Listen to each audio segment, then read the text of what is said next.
Good evening, everyone, and welcome to the Passion and Purpose Hub. My name is Tunde Kukoyi, and I'll be your host tonight on the Passionate Professional series. The Passion and Purpose Hub is a channel where we share useful knowledge related to personal and professional development so you can enjoy not just success, but also fulfillment in your personal and professional lives. Now, the Passionate Professional series is already on its 8th episode, and we have a special guest for you today. The Passionate Professional series is all about sharing or highlighting the stories of inspiring individuals from all walks of life who are living out their potential, and they're going out there in the world and they're making a difference and changing the world one person at a time. I can also be a positive change agent. You can also be a positive change agent. And that is why we highlight these individuals so that you can see that if they can do it, then you can do it also. Our guest is already here in the studio and she's here. She's already ready to add value to us. So get ready to learn from our guest. But just before I go ahead to introduce our guest, I just wanted to ask a question from you. The question is this: how strong and how valuable are your connections? Now, believe it or not, wherever field of life you work in, your success would always depend on the support of others. Now, this could be either your friends, it could be your family members, it could be your clients, your colleagues, or your employees. But believe it or not, your success would always depend on the support of others. It's therefore imperative that we learn how to build strong, positive, and healthy connections. In this world of social media, there's a lot of superficiality, but being just superficial doesn't cut it. You need to learn how to develop strong and healthy connections. And that means that making a shift in not just increasing the quantity of your connections, but also the quality of your connections. As a professional, you need to learn to join networks in and outside of your professional sphere, learn to add value to others, and learn to build meaningful and lasting connections, because those are the kinds of connections that will make a difference.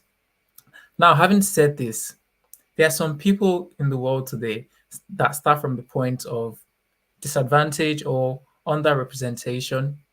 And if we might not know this, but this significantly impairs their ability to reach their potential. They might not be able to get to that point that they've always dreamed of in the professional ladder. Some people say that you cannot be or have a future that you cannot see.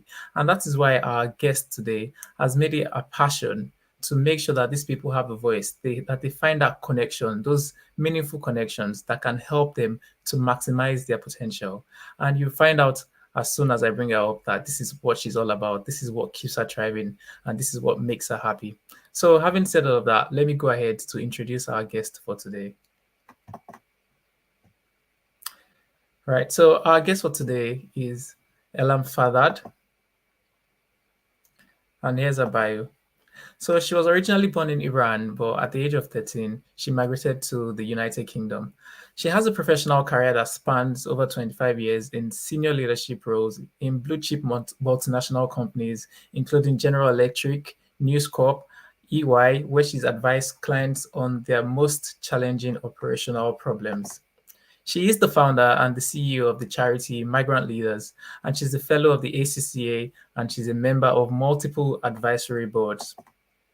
She's passionate about growing the economy through social mobility and inclusion, and she has been selected as the finalist in several notable awards for her work on migrant leaders, including the Charity Times Charity of the Year, the Charity Leader of the Year, and the Institute of Directors Director of the Year. Now, with her permission, I'm going to share a couple of videos that show the work that she does, and then I'll be bringing her up to stage. My name's Dev. I want to go to one of the best universities in the world and study mechanical engineering.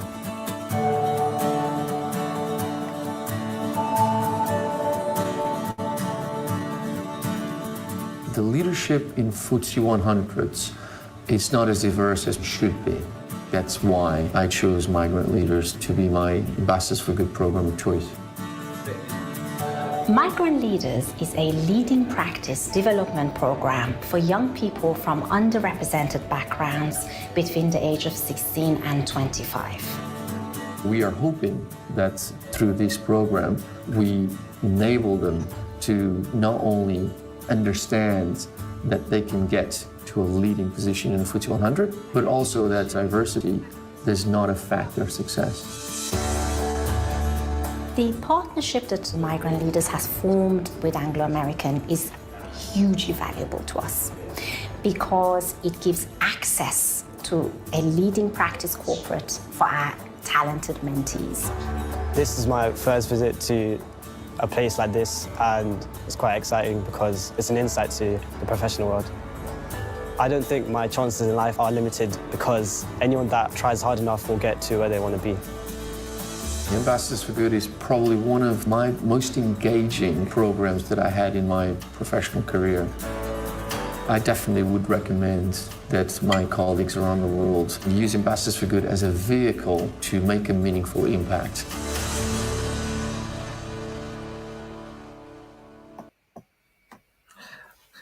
Hi, Elham, and welcome to the Passionate Professional series. How are you doing today? Hello, Tunde. Really pleased and honored to be here speaking to you today. Oh, thank you so much. First of all, for taking out time on a day you should be resting on Sunday to come and add value to myself and everyone that is going to be watching either live or replaying the live stream as well. So I'd like to say thank you for showing up and for all the amazing work that you do with Migrant Leaders.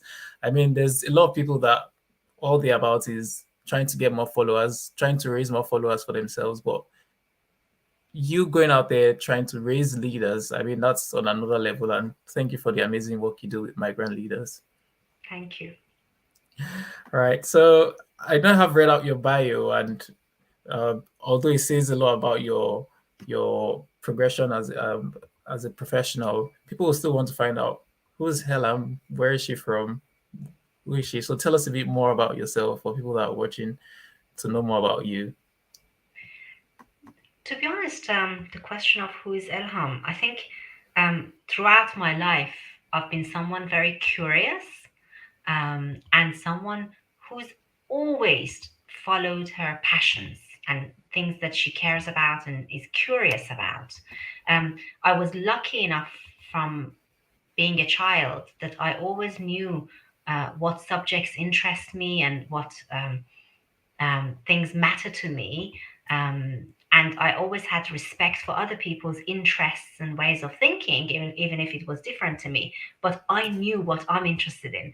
And I've always been stubborn enough or determined enough to go after what I need. Because my father always said that a human being's job is to recognize their own needs and then to have the courage to go after it while maintaining their integrity and character. And I always use that as my pivot. Wow. I'm actually taking notes from what you're saying. So, I mean, the first thing I would like to say is that's very interesting because I talk about this a lot. When people ask, like, who are you? A lot of people just say, oh, I'm this, I'm a doctor, I'm an engineer, I'm a charity leader. But again, that doesn't really say who you are. That says what you do. But you're one of the few people that would come out and say that this is who I am. I'm someone that has the courage to recognize what I need and follow my passions. And I think that's something beautiful, and it just shows that you are self-aware. That's a trait of real leaders, being self-aware, knowing who they are, not just defining themselves by titles, but defining themselves by their values. So you did mention when you started that you're someone who likes going after what you're passionate about. So that will lead us to our next question. So what are the things that make you tick? What are the things that you are passionate about? I think the common denominator for me, I must admit, it's going to sound a bit boring, but the common denominator throughout my life has been quantitative, process-driven, structured things. And that doesn't necessarily mean industry or finance or banking. It just means job that use my natural capabilities, which was really maths and science actually, and quantitative, structured, process-driven things. And Migrant Leaders, the charity that I launched 5 years ago, very much utilizes that because we had to be really robust as a charity to set up, really, I wanted to set up a charity that's leading practice. that brings the best of private sector to the charity sector in a highly professional way, and that delivers a program that's leading practice with a ton of quantifiable impact and positive results for the young people from disadvantaged and underrepresented backgrounds. So it's really my work at Migrant Leaders uses all the capabilities that I'm naturally good at, and the things that I'm not naturally good at, I'm lucky enough to have a team and people around me who together we complete each other. That's the trick in life, to know what you're naturally good at, and create roles and jobs and organizations where you can add really value to people you care about, whether it's the customer or young people or beneficiaries of a charity, and then surround yourself with people who complete you, so that together Yeah. as a team, you can really get the best results. Yeah, I totally agree with you. I mean, and just like I said at the introduction, we need to find people that believe in us and support us, and people that complete us rather than people that compete with us. And that's great. Yeah, you did mention that you're part. I mean, you're very quantitative. You're very structured, and you love maths and science. And I know I was watching one of your previous interviews, and you said you were thinking you're going to do a career in science, but you ended up in accounting. And how did that happen? Because I think it was more about some from advice from your father. Was that, yeah? It was advice from my father, and if I didn't agree with him, I would have said so. And his logic was it was actually logical what he said, because we came from a country, from Iran, which was still industrializing. It is a developing country, so Yeah. careers such as engineering and medicine were the careers to go into in Iran. And with my maths and science, it made sense that I would go either into engineering or medicine, which was actually my passion, and I was very good at those subjects, and was very much my passion actually. So I left the idea of a career in science with a heavy heart at 16 years old, because I got the right GCSE results for it as well. But I left that with a heavy heart because what my father said was logical. He said, look, we've moved into a new economy where it seems that accountants and lawyers have have demand, Yeah. and also accountancy, finance is a relatively female friendly profession, so I would recommend you consider this with your maths, and it's worked out. I loved finance because I very quickly realized how powerful finance can be in big organizations, in private or public sector, because with those quantitative skills and a structured, process driven way of doing things, you can create so much value that it actually not only creates efficiency in the organization, but it creates spare capacity and resources so that we can really provide a bespoke service to our customers and stakeholders. So I always say at Migrant Leaders, I've tried to create an organization that is so efficient and effective. And ironically, the automation and a standardization of processes actually creates a spare capacity for us so that we can give a bespoke service to the young people. So we are both standardized and bespoke at the same time with the same amount of resources. I agree with you, and I mean, I think that I mean, sometimes we can only understand life in hindsight, although we try to live with foresight. But I think you actually made the right decision. I don't know what would have happened. Obviously, you're a well-driven individual, but if you went into medicine, I work in medicine, and a lot of people just lose that touch with systems because the way we are taught, we are just taught to follow this routine. We just work with routines. So I mean, I think because if perhaps I don't know, but perhaps if you were in another career, there might not be migrant leaders today, and you would not be touching as many lives as you do today. So I think you definitely made the right decision. Yes, I have no regrets. I have no Yeah, regrets. There's no doubt that if I didn't go through the hardships as a young migrant growing up in Birmingham, if I didn't yeah, go through the hardships that I went through, and if I didn't have the corporate and finance career that I had, there's no way I would have been as equipped to do for Migrant Leaders what I'm doing now. So today. no regrets whatsoever. Nice. So, what are your values then? What are the things that are an absolute must for you? They are non-negotiable. What are your values? Luckily, my values haven't changed since my childhood, because your character and values really shouldn't change. You need to ask yourself what makes you happy and what makes you comfortable in your own skin and what makes you proud of yourself, because usually your values are linked to what makes you proud of yourself. And those for me have not changed at all. I always knew from a young age that I don't want to win or succeed by cheating. At a school, I was one of the few kids who would not deviate from the rules at all. I didn't like to cheat. I didn't like helping anyone cheat. I like it a meritocracy. I wanted everyone to get there, including myself, through hard work and talent. That was very important to me, and it still is. And it really mattered to me, and it still does, how you win.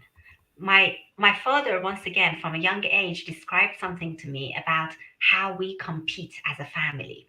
And he always said, never knock your competitors. In fact, help your competitors to succeed. Because as you help your competitors succeed, they go up, and then you see that they've succeeded maybe a little bit more than you. That motivates you to succeed a little bit more, and you go above them. Then that motivates them to succeed a bit more. And Yeah. together you come up. And if you compete what he called cleanly, with integrity, your competitors end up being your friends, actually, because you earn each other's respect. You earn each other's respect. What I have learned, however, in terms of values, is that my father was right, but I've learned a few additional things in my own life, Yeah, and definitely. my thinking has evolved.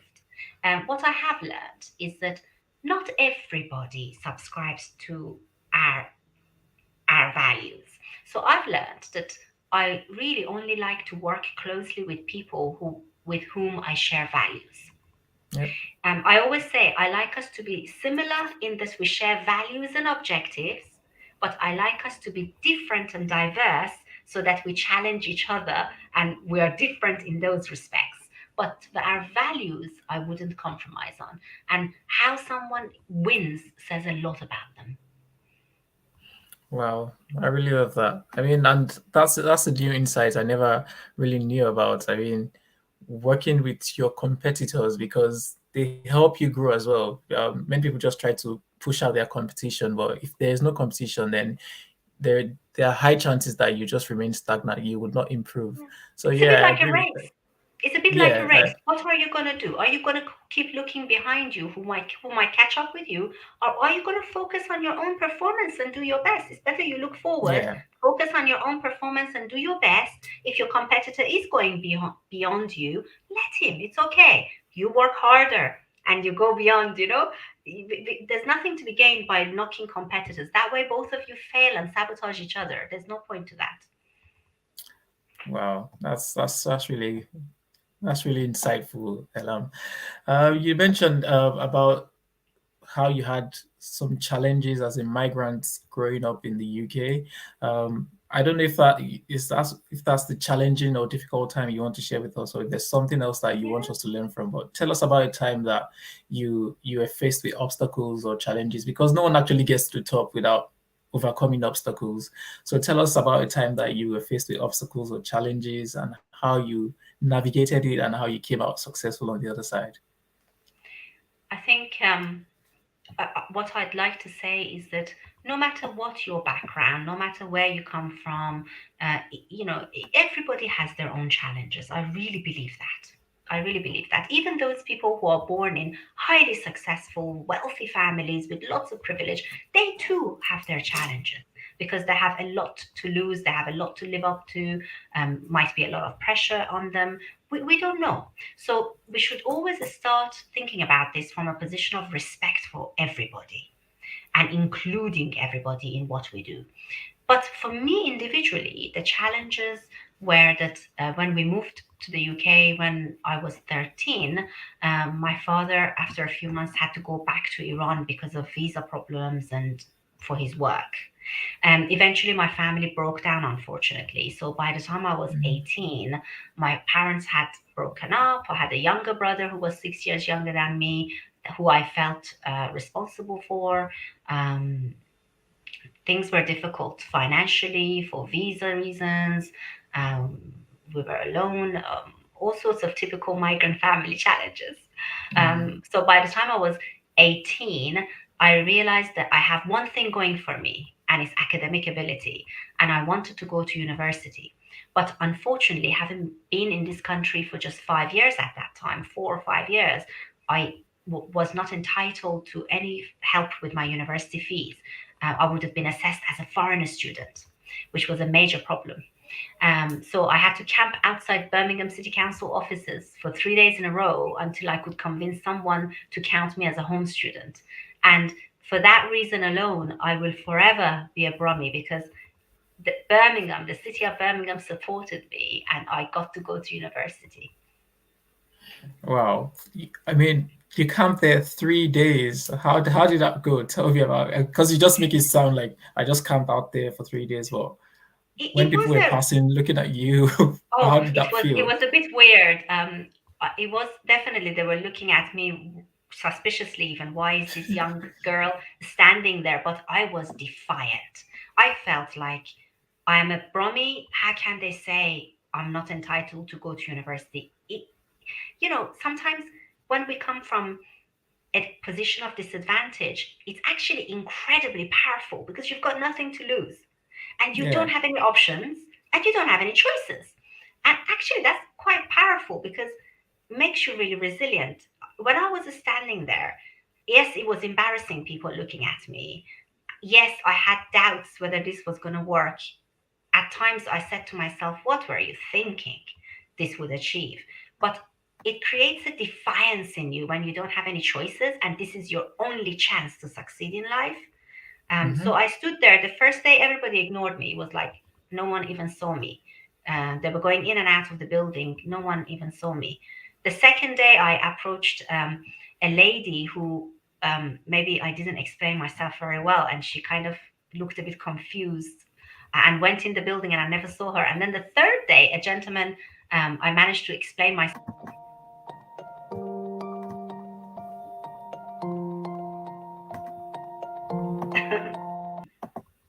Sorry. Yeah. Okay. Sorry Yeah. about that. But there have been many moments like that. My goodness, there have been many, countless moments like that where I've had to put my ego and pride, fears in a box for now, uh, and just get on with asking for help and try something, even if there's a 5% chance. Yeah. Try something that could work. Wow. I like that. I like that part you were talking about. Yeah, when you come from like a place of disadvantage and you know that there is nothing to lose. I've heard someone call it the underdog advantage when you know that, yeah, there's nothing to lose. I'm going to go all out. And even if it's a 5% chance, I'm going to take it. And it played out well for you. And it's something that would actually, you can always translate it to other areas of your life. Like, you know that I remember when I did this, like when I was 18, when I was younger. So if I could take that chance, then why can't I take that chance? And you just keep pushing, and that's how your confidence improves. Yeah, sorry about the interruption. I think one of your Okay, videos just loaded up. that's But all yeah, right. that's about the next thing we want to talk about, which is the Migrant Leaders charity. So what is the Migrant Leaders charity? What sparked that vision in you, and what do you do, Migrant Leaders? So I launched and registered Migrant Leaders Charity with the Charity Commission back in 2017, and it was a direct response to the lack of ethnic diversity in UK corporates. Um, I launched that in 2017, and it is for first and second generation young migrants between 16 and 25 years old in the UK.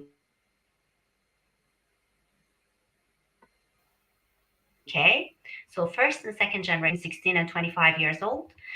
But we also accept young white British disadvantaged kids as well, because we want to say that as migrant leaders, we are going to help all disadvantaged young people succeed in the UK. We want to include all disadvantaged youths in our program, and we count all of them as one of us, because I think it's much more powerful to think of all those young people who have common challenges as one of us than to have a mentality of them and us. That is very Yeah. divisive. They're all one of us. We're all in this together because our common objective is to grow the British economy, be able to help British industry compete globally, have the best diverse talent. We want to really help, as migrant leaders, make Britain as great as I know it is. So we need everybody's help in that. Young migrants, first generation, second generation, white British disadvantaged youths, we're all in it together. We have common objectives and common challenges. So what Migrant Leaders is today, we have just over 1,000 senior mentors from 95 FTSE 100 and leading organizations. They are doctors, engineers, operation people, finance, HR, marketing people, creative directors, all sorts of professions in large and leading organizations who become mentors for migrant leaders. And we match the mentors to the aspirations and development needs of each young mentee. We have almost 1,000 young mentees on our program, and the program is actually 3 to 5 years. Most of our mentees join us just after their 16th birthday. They can join at any time between 16 and 25 years old. They apply on migrantleaders.org.uk as a candidate, migrantleaders.org.uk. They apply as a candidate, and once they're on the program, they get a mentor that we match to them, and also our corporate partnerships with 10 FTSE 100 and leading companies. We develop with these leading companies, we develop internships, insight days, work experiences, providing the young people lots of incredible connections and training that we provide them in order for them to land the right apprenticeships, right graduate jobs, the right opportunities, so that they start their careers from a really strong point. At what point did you, I mean, was it just an eureka moment, or what caused you to just say, okay, now I think I need to do this for the Yeah. younger individuals? So I actually didn't plan to do any of this. I should be honest with you. I always thought I'll have a purely corporate career, reach as high as I can in the corporates, because I was focusing on my own career and mentoring a few ethnic minorities in every organization I worked in. And I thought that's enough. But then the Parker Review got published in 2017, which looked at the ethnic diversity of UK corporates. And I read for 2 or 3 nights at bedtime, I read the Parker Review, and I felt really angry actually. I realized, given the data, and I put the data in a spreadsheet and looked further into the data. And when you extrapolate the data in your mind, you realize if we don't do something industrial about this, actually social mobility and ethnic diversity is going to go backwards, given what we know about the root causes of lack of social mobility, what we know about the root causes of lack of ethnic diversity in UK corporates.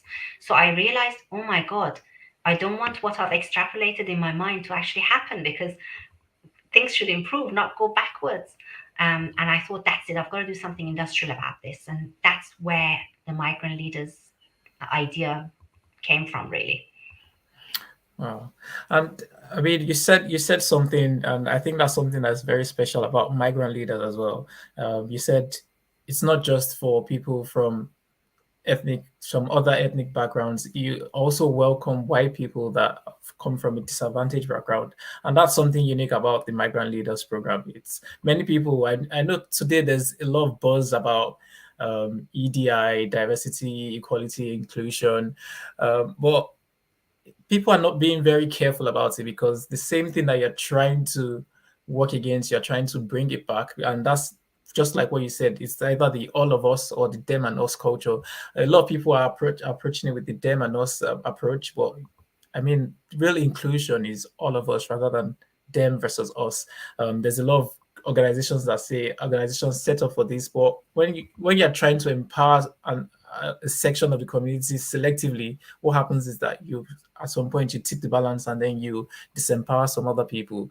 And you said that you have over 1,000 mentees. I mean, that might seem like a small number, but I mean, it's to soon reach a point that imagine 1,000 mentees that become senior leaders and empower other, like another 1,000. It's just like a multiplication factor, and that is something really, really great. I have a video about the Migrant Leaders program, I think the one from ABB, that I'd just like to show so people can see what it's all about. I'll share that now, and then we'll carry on with our discussion.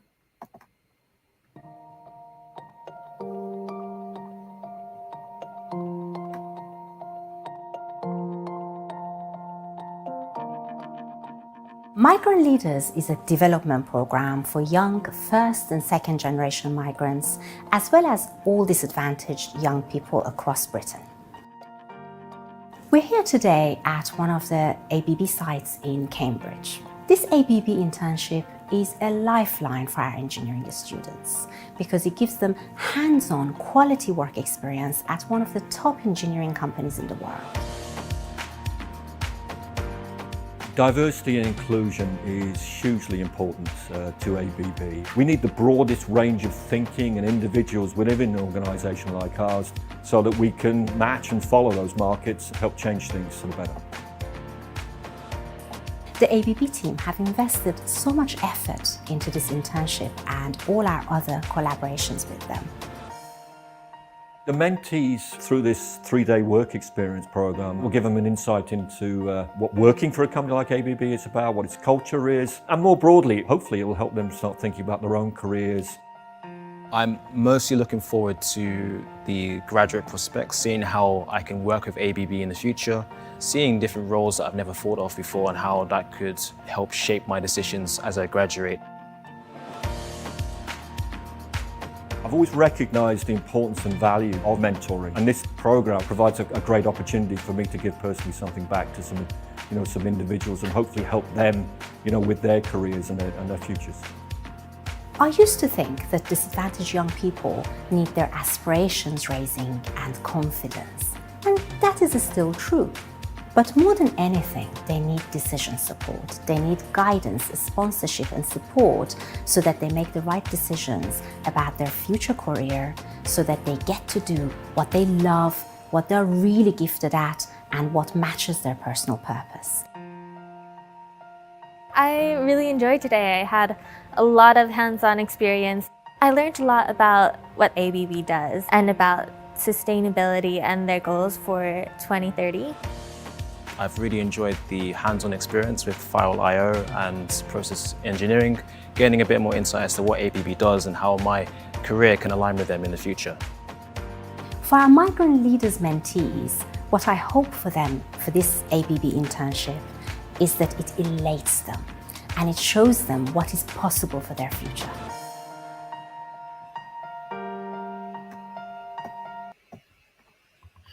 Wow, that was a really lovely video, and it brings me to the next question. Why is it important then for young people to fulfill their potential? Why are you so passionate about the young generation? Because I want them to be happy. When you fulfill your potential, you are happy. I can't imagine anyone who hasn't fulfilled their potential and is happy. At the end, it's about happiness. Yeah. And also when one person fulfills their potential, the knock-on effect on other people, if they learn leading practice ways of work, they train and teach others. If they fulfill their potential, they bring value and grow the economy, which creates more jobs. There are so many positive knock-on effects when one person fulfills their potential. Every young person, regardless of their background, should have that opportunity. Wow. Yeah, I agree with you. I mean, that I think that's the secret to happiness and fulfillment, and that is actually unlocking your potential. A lot of people are not happy, not for other reasons, not because they don't have money, not because they don't have jobs, but just feel like they're not fulfilling their potential. And I mean, it's something beautiful that you do with Migrant Leaders, because I'm also a mentor in the Migrant Leaders program, and I know that it's not just about, this is what happens in this field of work. It's more comprehensive than that. You use the young leaders model. You talk about vision, you talk about productivity, you talk about leading yourself and leading others. So it's like a very comprehensive program. And yeah, I mean, those are essential skills that I think that we all need as individuals, not just the young, not just the young population, but everyone needs to learn how to develop a vision, to learn how to be more productive, to learn how to lead themselves. I mean, the greatest problem that many people have is that they cannot even lead themselves before you start talking about how to lead others. About that, instilling that in the younger generation is something that gives us hope about the future. So again, I'm saying thank you for everything that you're doing with the Migrant Leaders charity. Thank you, Tunde. Without the support of the mentors like you and corporate partners, without that, I couldn't do any of the things I'm doing. So thank you. Yeah, and it's also inspiring that it's not just although the video was about engineering, it cuts across board. Just that we can't show all the videos, healthcare, finance, engineering, law. And yeah, I wish I had something like that when I was younger as well. I mean, that opportunity to see the future, to me, to be connected, to have a connection with someone at the top of your profession. So it gives you a future to look forward to, not just something you imagine, not something that is sketchy in your mind, but something that is crystal clear and someone that can lead you and show you the way. Wow, that's really grand. So do you want to tell us about some of your biggest or proudest achievements with Migrant Leaders? I mean,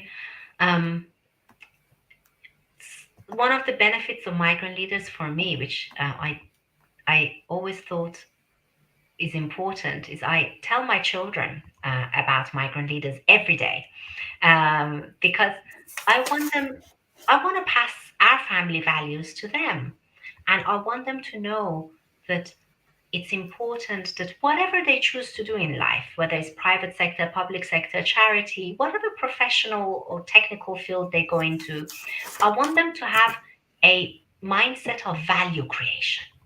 Because whatever you choose to do that is based on your personal passions and your technical capabilities, natural capabilities that you would have had since childhood, then you create value.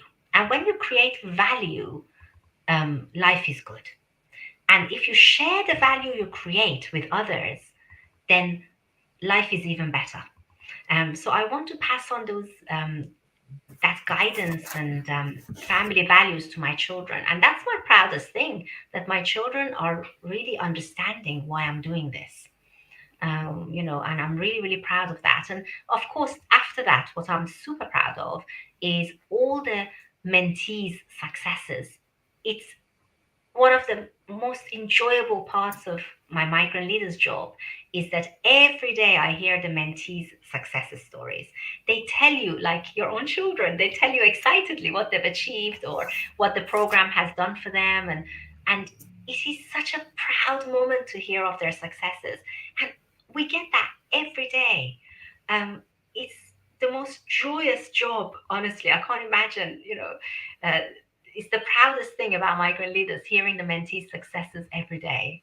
And we put these, I work with the mentees to write their mentee stories in case studies in our quarterly impact reports.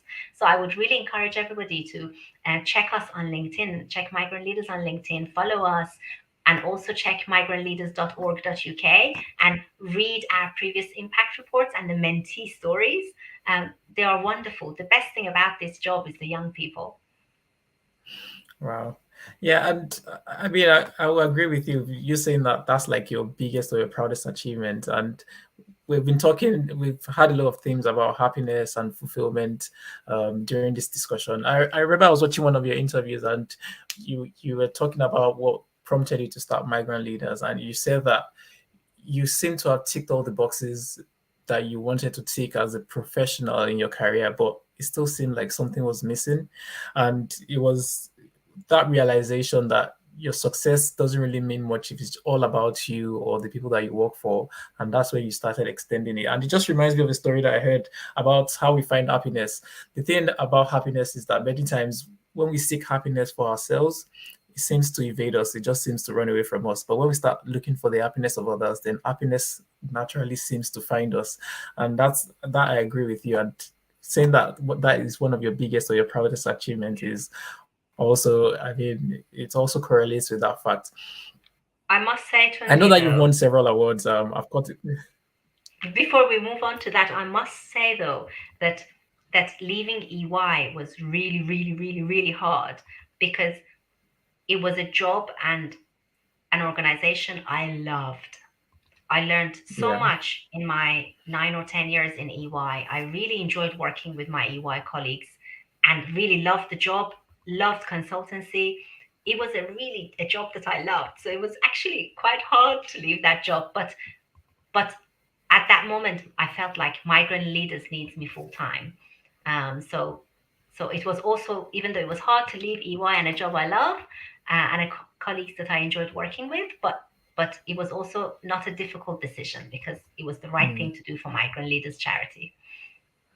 Yeah, I agree. I mean, it's sometimes hard, isn't it, making decision between two equally good opportunities. And yeah, sometimes some people say that you have to sacrifice sometimes leaving the good for the great. And yeah, I Exactly. know it. Yeah, so I think again, I'm not going to say like I'm not going to judge your decisions, but I think, I mean, it's the right decision if you look at it It was in the right decision. retrospect. It was the Yeah. right decision. And at times of difficult decisions in life, you've got to go back to basic principles. And I thought, if my basic principle is doing the right thing, doing what I'm passionate about, and where I can add the most value right now, it was Migrant Leaders. Yeah. You said something. I don't know if that's something that you say frequently, but I just felt it was so good. I need to repeat it again. You said that it's something that you want to teach your children, that when you create value, life is good, but when you share value, life is even better. Is that something that you say frequently, or did that It was just the come up? first time, actually, to be honest. It Wow. was the first time I said it. I have written it down. It's gone down in my Thank you books so as much. something as something to always remember. You've won several awards. There is one that was from the Women in Excellence. That was from the Women in Excellence Awards, which I'm just going to share. What was that about, and how does that make you feel proud as a woman? Yeah, that was a long time. Well, it felt like a long time ago, with Baroness Verma and Margaret Ali, the very beginnings of Migrant Leaders, actually. Wow. And I also caught up with another picture of yours, and that was uh, although I don't know how you feel about this, but Oh dear. it just shows how when you're doing something of value, then you begin to doors begin to open up for you. This was in front of 10 Downing Street. So what was the event and what was happening there? Oh, it was just a little visit to talk about Migrant Leaders. Um, these days, anyone who wants to talk about Migrant Leaders, I say, okay, let's talk about Migrant Leaders. Wow. Cool. There's a couple of questions that are coming up on the chat box. I will ask them just in the last 10 minutes of our discussion. So I'm not ignoring the questions. I'm just trying to save them so we cover as much of the context, and then we'll come to the questions.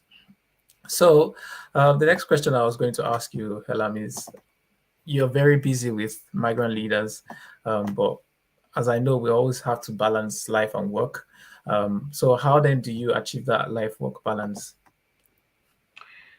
Yeah, I've always said work-life balance is different things to different people. And you've got to do it your way. Since my childhood, I liked being busy. I went to school, did my homework, helped my little brother with his homework. Then I read and read and read and devoured books, you know. If I did that, I, grew stuff in the garden. I always liked producing stuff. I liked being productive. So I always took the view, if I enjoy being productive, why should I do work-life balance the way someone else defines it? I've always done things my own way, and I'm really proud of that. So these days, what I do, I always do what I enjoy.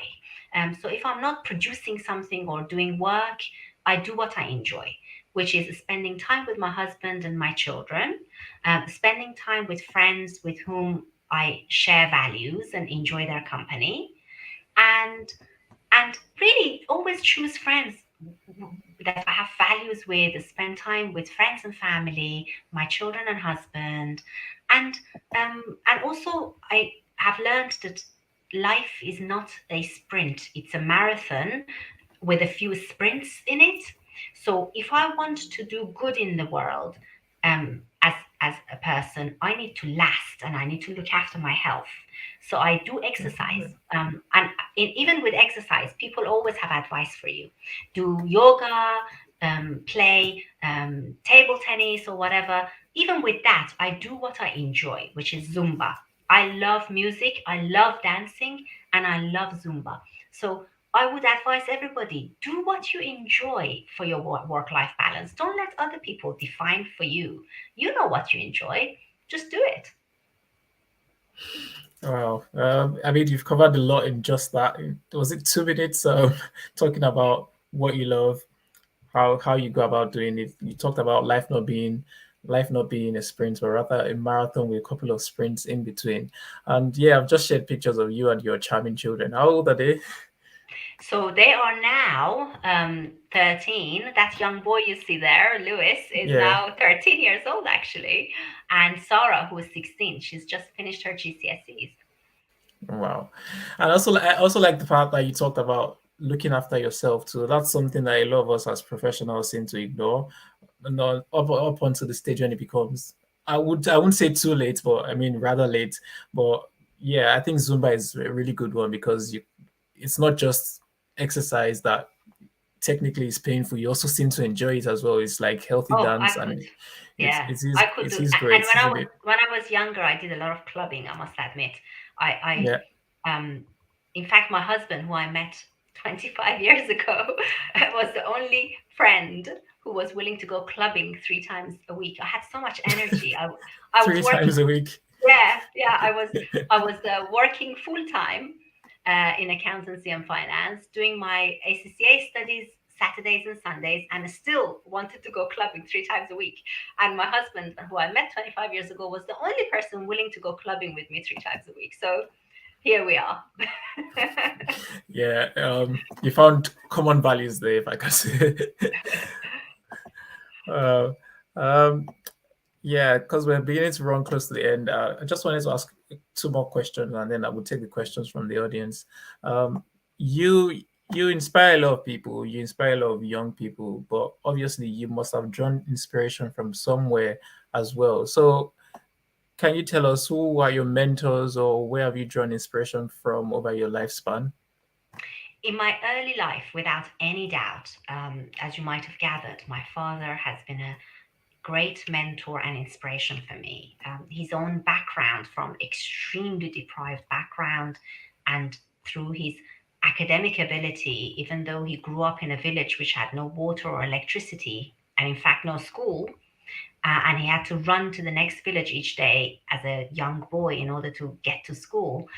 He, through his academic ability, he got a scholarship to study engineering at the top university. So Wow. he always was an inspiration for me, from his really very much deprived background. After that, my grandmother, my maternal grandmother, really a remarkable woman with her aspirations and hard work and determination. She's achieved incredible things. My grandma, who you see there with me when I was a young child. And also my mom, because even though she's different to me, actually very different to me in character, but from her I learned how to be myself. She has that defiance, she's always been herself and really authentic. And I learned that from my mom. So those were my early inspirations and mentors. Wow. And the last question I'll ask, so we can take more questions from the audience, is if you were to give advice to young professionals, uh, I know you give advice to a lot of people that are trying to navigate their professions, but some people have actually settled into a profession and they're like, how can I become a positive change agent? How can I make a difference in the world? How can I reach the peak of my career? How can I fulfill? How can I find fulfillment? Well, I mean, or if I ask that, if you had a younger version of yourself who was 20-something-year-old asking you, what do you think I should do with life, looking forward on the blank slate, what would you advise? So to my younger self, I would say, don't worry so much and be a bit more patient. But to most people, I would say, don't focus so much on your own objectives.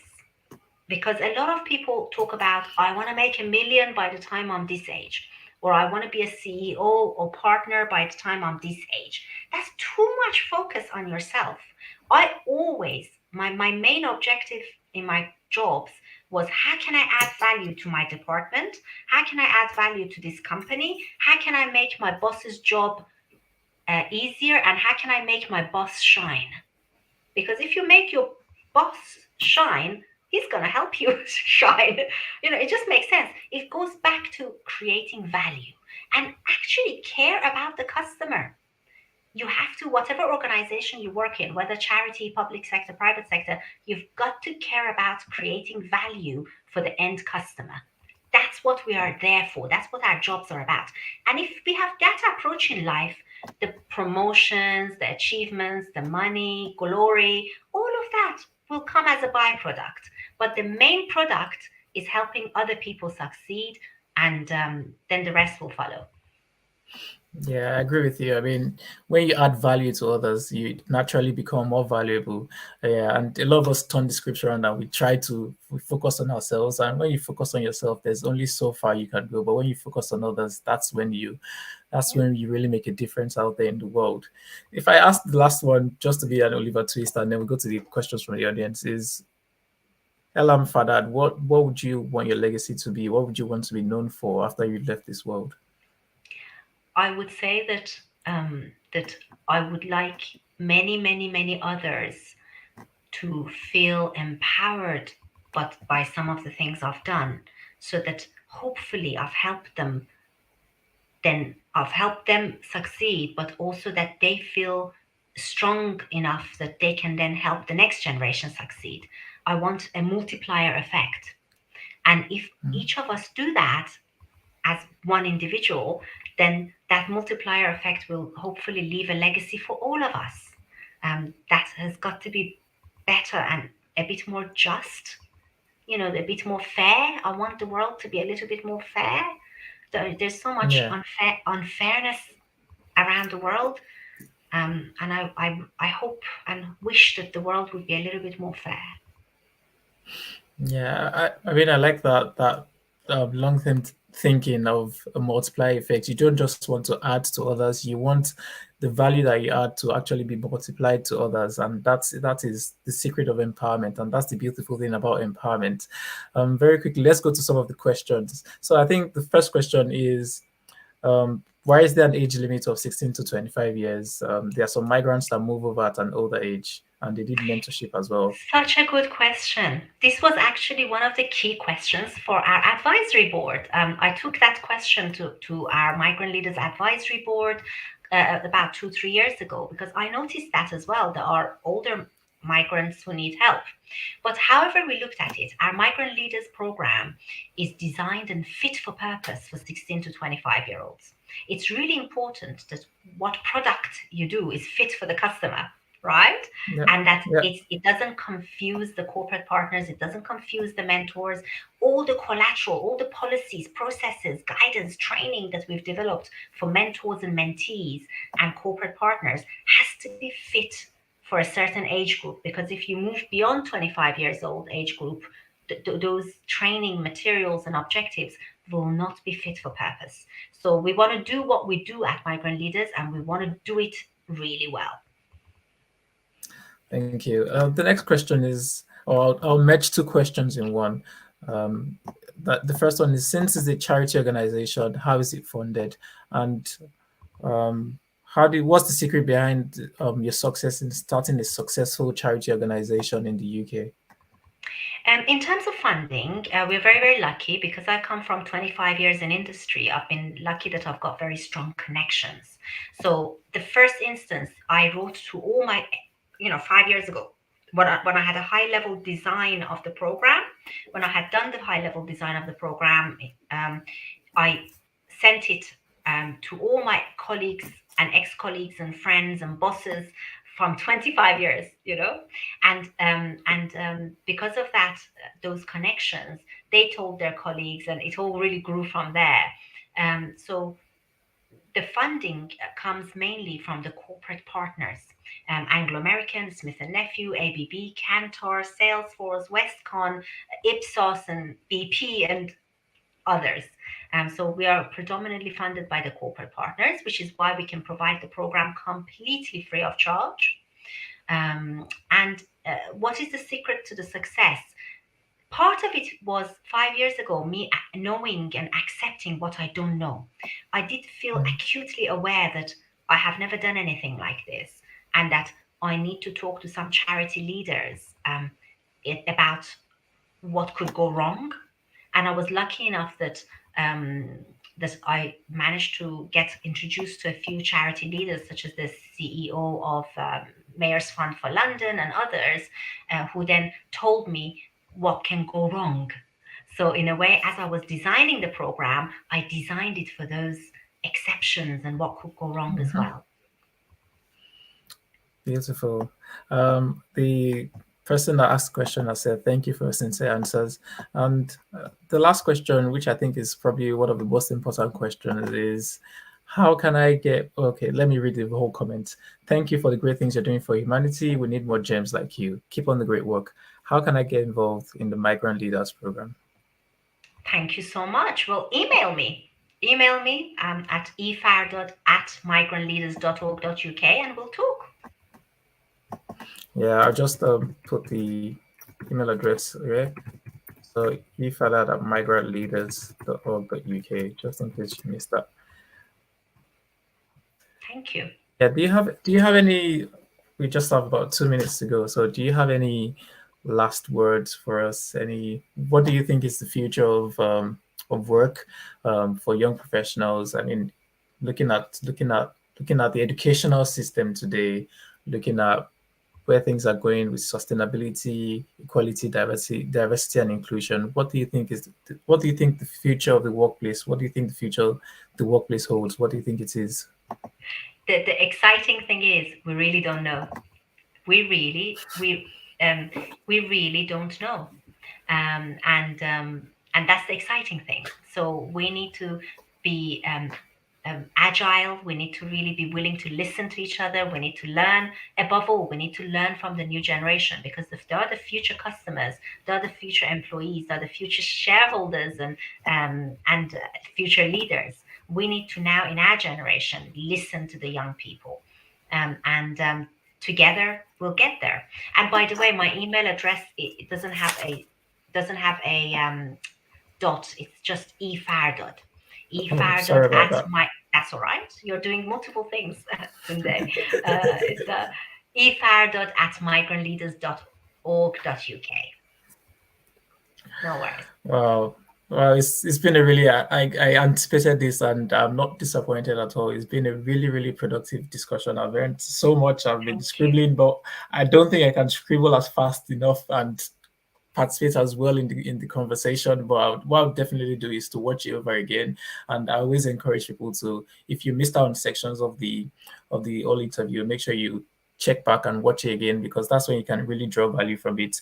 We talked about Elham's values. We talked about our inspiration behind starting the Migrant Leaders. We talked about a lot, actually. We talked about, and I think my highlight is knowing how the advice to younger version of ourselves, and it's just not focusing on yourself. Look for ways to create value. Whatever sector you work in, look for ways to create value, because that's how you become more valuable.